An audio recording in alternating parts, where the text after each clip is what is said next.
Hello everybody, welcome back to the James Lawrence Alcott channel, which is also the home, of course, of Great Touch for a Big Lad, the podcast you need to listen to if you like football nonsense. Go on iTunes, search Great Touch for a Big Lad and you'll see more of this lad. Right. Craigie Beresford joins me now. We just watched the game in central London. Brazil have lost, I think I was about to say beaten. They are out of the World Cup 2018. 2-1, went out to Belgium. Weird game, great game. Really good game. This World Cup has not disappointed at all. It was a good game. I can't help but think it felt a little bit flat. I don't know why. I was expecting Brazil domination. I thought that it'd be a bit more exciting, but Belgium got the 2 goals, and that was kind of it for me. They did score one, Brazil, but Belgium did exactly what they needed to do when they went 2-0 up, and they saw it through. I think it just shows that any preview that I might do or anyone might do, it really does get kind of thrown out the window by the first goal of any game. And that first goal, Fernandinho, unlucky obviously with an own goal. Company does what he does best, going front post. How many goals have we seen in score for Man City, often against Manchester United? Such a threat. I thought he was brilliant for Belgium today. He's such a captain, isn't he? You don't even need to... He's a dream to have in your team. I've never spoken to him. No, cool. I've never played in the same team as him, but you look at him and you think, I want him to be my captain. Yeah. I don't know why, he's just got it. He's got the captain vibe, or whatever it is. He's a hero. He's the he's the guy that you would play football for, and if he said well done to you, you'd be 10 foot tall. You'd go into work like, he told me well done. Yeah, Vince said to me yesterday after the game, he said well done. I just think those goals are obviously crucial, but I think that the big thing, Martinez gets so much stick. A lot of people don't think he's a good manager. I honestly, truly believe that I think he's got something. I think he's made tactical decisions in the last game. They're 2-0 down. People will go, oh look, you just chuck the big guy on and hope for the best. Fine, you can think that, but he did it and it worked. This game, the way that they defended, I thought was brilliant.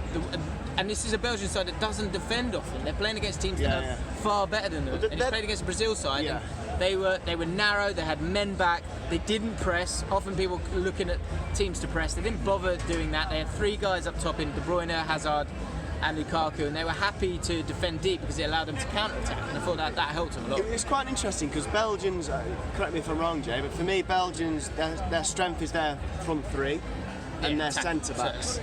And they almost knew that, and they let Brazil wander through their midfield, their defensive midfield anyway, and say that's our weakest point, we're not going to waste energy or time there. Our centre-backs is where you're going to have to really, really fight to get a goal, and they were comfortable and confident in doing that, and they couldn't break them down. The 2 bangs, it was sort of a 5 and then a 2, I guess, with Witsel and Fellaini, and they got to a point. I think the big thing, and I said it in my Bull Street reaction, so you can go and check that out on the Bull Street channel.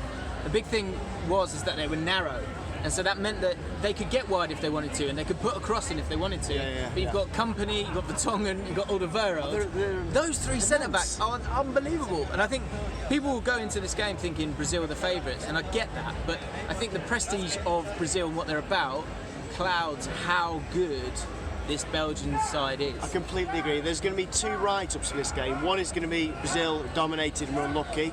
The second is that Belgium defended unbelievably. Probably the greatest... It's coming home, right? It's coming home. For me, that was the greatest defensive performance of the World Cup, by far. And that's the angle I'm going to go for that game. Belgium were... I mean, it takes more than just being great at attacking to win a World Cup. You've got to defensively be amazing. And Belgium absolutely smashed it out of the park. They were amazing defensively. And that can't be forgotten. It often is, but it wasn't today. I went on a bit of a rant on my other video, on the Bull Street video, about Neymar and the way that he's behaved through this entire tournament. And do I believe in karma? I don't know, but I do like justice, and I do feel like Neymar has got exactly what he's deserved in this tournament.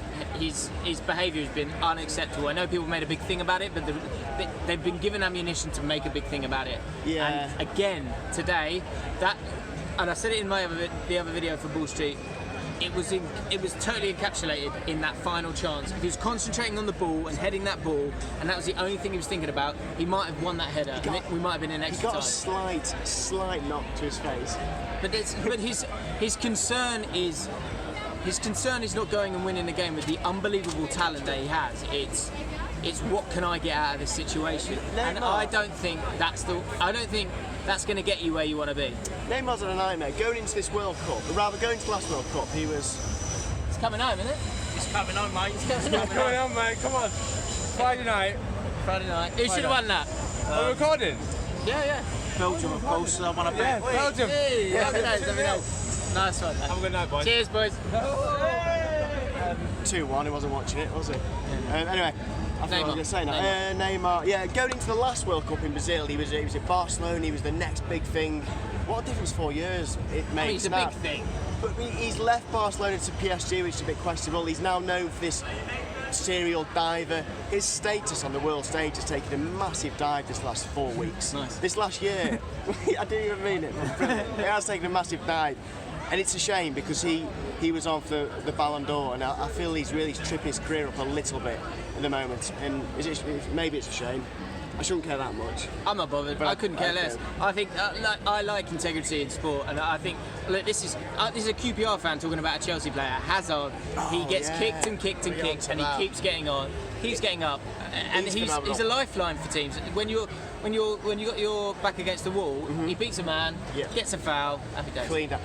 It's about time, and likewise, Stoke City fan, I've got no reason to big up Hazard at all, but I think it's about time that Hazard is put in the same bracket as Messi and Ronaldo. He is one of the greatest players in the world, and he's better than Neymar.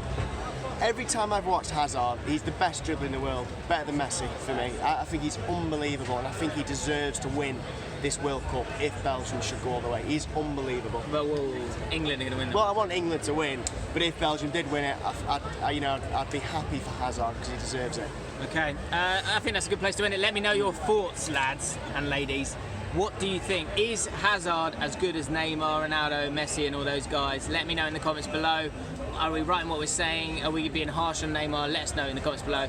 Subscribe to the James Lawrence Alcott channel. Go subscribe to the Great Touch for a Big Lad podcast. We'll be back bigger, better, bolder than ever in the new season. So don't miss out on that. So go subscribe to that and we'll see you soon.